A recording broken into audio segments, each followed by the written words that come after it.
જૂનાગઢના ભેંસાણ તાલુકા પંચાયત કચેરી ખાતે માલધારી સમાજ દ્વારા માલઢોર ચોક્કસ મુદત અનશન ઉપર ઉતર્યો છે। જૂનાગઢના ભેંસાણ તાલુકાના છોડવડીના નવા વઘાણિયા રાણપુર અને માંડવા ગામમાં છેલ્લા 2 વર્ષથી સરકારના હુકમ મુજબ ગૌચર ખાલી કરાવવાની કામગીરી દરેક ગામ પંચાયતને કરવાની હોય, જેમાં ભેંસાણ તાલુકાના સમસ્ત માલધારી સમાજ તેમજ ભરવાડ, રબારી અને ચારણ ગરવી સમાજ પોતાના માલઢોર લઈ તાલુકા પંચાયત ખાતે આંદોલન પર બેસી ગયા છે। ગૌચરની જમીન ખાલી કરવા તાત્કાલિક નહીં આવે ત્યાં સુધી અમારા માલઢોર લઈને અનશન આંદોલન ચાલુ રાખશું, જેમાં માલધારી સમાજ દ્વારા જણાવ્યું કે આ કામગીરી તાલુકા વિકાસ અધિકારી માત્ર કાગળ પર કામગીરી કરતા હોય એવું લાગી રહ્યું છે। જેમણે દબાણ કર્યું છે તેમની જમીનને માપણી કરવામાં આવે, દબાણ ચોક્કસ આધાર પુરાવા સાથે સરકારી તંત્રો દ્વારા દૂર કરવામાં આવે, ગૌચર ખુલ્લું નહીં કરવામાં આવે ત્યાં સુધી તાલુકા પંચાયત ખાતે માલઢોર સાથે ઘેરાવ કરી અચોક્કસ મુદત સુધી અનશન કરવામાં આવશે। આજે ભેંસાણ તાલુકામાં માલધારી સમાજ દ્વારા આવેદનપત્ર અમને પાઠવવામાં આવ્યું હતું કે છોડવડી, રાણપુર અને માંડવા ત્યાં ગૌચરમાં દબાણો હોય, દબાણ દૂર કરવા માટે અમે છોડવડીની અંદર પોતે ટીમ સાથે ત્યાં હાજર રહેલા હતા। 10 થી 11 જે બિનઅધિકૃત જેના સાતબાપ નથી એ લોકોના અમે દબાણ દૂર કરી રાખે, ત્યાં ખુલ્લું જ છે આજે। અને ગ્રામ પંચાયતની પ્રાથમિક જવાબદારી હોય, ગ્રામ પંચાયત દબાણ દૂર ન કરે તો પંચાયત અધિનિયમની કલમ 253 અને 252 હેઠળ અમે ડિસેમ્બર 24ની અંદર એને દૂર કરવા માટે, સુપરસીડ કરવા માટે જિલ્લા કક્ષાએ દરખાસ્ત કરી દીધી છે। રાણપુર જે છે એનો અમના પાસે ઠરાવ આવી ગયો, એની દરખાસ્ત અમે તમામ એના કર્મચારી છે એમને એના જે પદાધિકારીઓ છે, સભ્યો છે, એને 252 હેઠળની નોટિસ અમે ઇસ્યુ કરવાના થશે।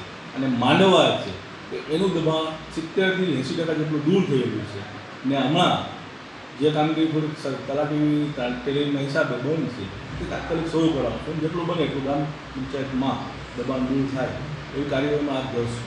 અને જે પ્રશ્ન માપણીનો છે તો અમે પોતે માપણી માટે અમે સરકારને કન્વિન્સ કરીએ છીએ કે માપણી કરાવે જેથી કરીને દબાણ દૂર થાય।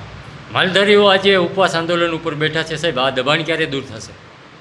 જે છોડવડીનું દબાણ છે એ છોડવડીની અંદર 3000 હેક્ટર સમથિંગનું દબાણ છે। હવે એમાં ગૌચર, ફોરેસ્ટ, ગામતળ બધું ભેગું છે। જેટલું તાલુકા પંચાયતે જે લોકો જેના પાસે કાંઈ કશું છે જ નહીં સાતબાર, એ લોકોનું તમે ખુલ્લું કર્યું કે જે જ્યાં ત્યાં દબાણ નથી, પણ જે લાગુ પડતું દબાણ છે એ લોકોને મેં નોટિસ આપી હતી કે તમે માપણી કરાવી। હવે માપણી જો ન થાય ત્યાં સુધી દબાણ દૂર કરવું અઘરું પડે છે।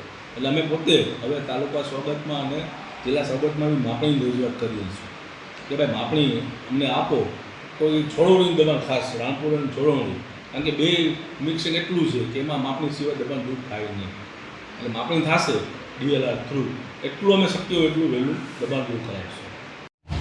ગામ વાગણિયા ત્યાંના માલધારી છીએ અમે। દોડોડીની વાગણિયાની પંચાયત એક છે। ગૌચર દબાઈ ગયું જાજુ, 750 વીઘા ગૌચર દબાઈ ગયું। અટાણે અમારા માલને કોઈ પણ આધાર નથી, ક્યાંય ચરવાનો ઘોડા જગ્યા છે તો અમારો કોઈ જોગવાઈ નથી આમના કે નથી આમના, એવું અમારો અટાણા પોઝિશન હાલે છે। હવે મારા થોડી વાતમાં મારા દાદી વાત સમજી જાય, પણ દાદી વાત થોડી કરી કોઈ ધ્યાન દેતું નથી। અમે અહીં ઘણી વાર આવી ગયા, આજકાલ છેલ્લું નિર્ણય લઈને પણ આવ્યા હા કે હવે આપણે આ લઈ અહીંથી છૂટું આપણું કાંઈ થાય તો જ અહીંથી આપણે નીકળવાનું છે। જૂનાગઢ જિલ્લાનું એટલે ભેંસાણ તાલુકો અને છોડવડી ગામના તમે જોઈ શકો છો કે માલઢોર લઈ અને માલધારીઓ આવેલા છે। તાલુકા પંચાયતનો ઘેરાવ કરેલો છે। આ બધા માલધારીઓ છે, આપણે પૂછીએ તમારું નામ? મારું નામ વિજય ભરવાડ છે।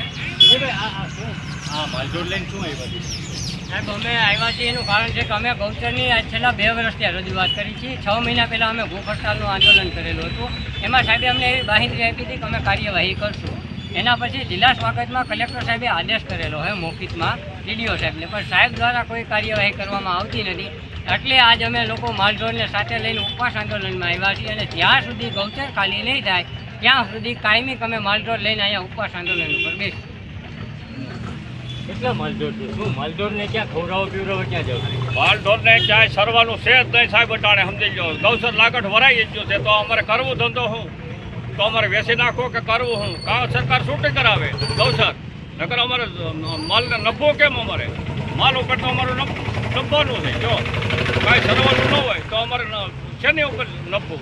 તો આજે હું આવ્યા છું અહીંયા, હું રજૂઆત કરું? આજ ગૌસર છૂટો કરાવવા જ આવ્યા છે. નકર અમે ઉપવાસ આંદોલન ઉપર માલ સહિત બેઠા છે અહીંયા. ગૌસર ન છૂટું થાય ને એનો નિર્ણય ન આવે કાલે કે અમે ઉપવાસ ઉપર જ બેસવાના થઈ જાય.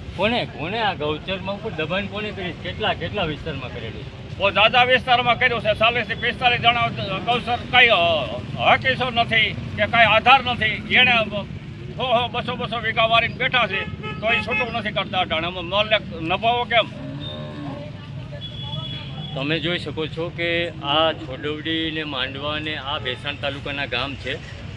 એટલે આ ગૌચર હોય છે તો માલધારીને ઢોર ચરાવવા જવું ક્યાં? હવે આ દબાણ કલેક્ટરે આદેશ કરવા છતાં આ દબાણ હટેલું નથી અને તાલુકા પંચાયત કચેરી છે.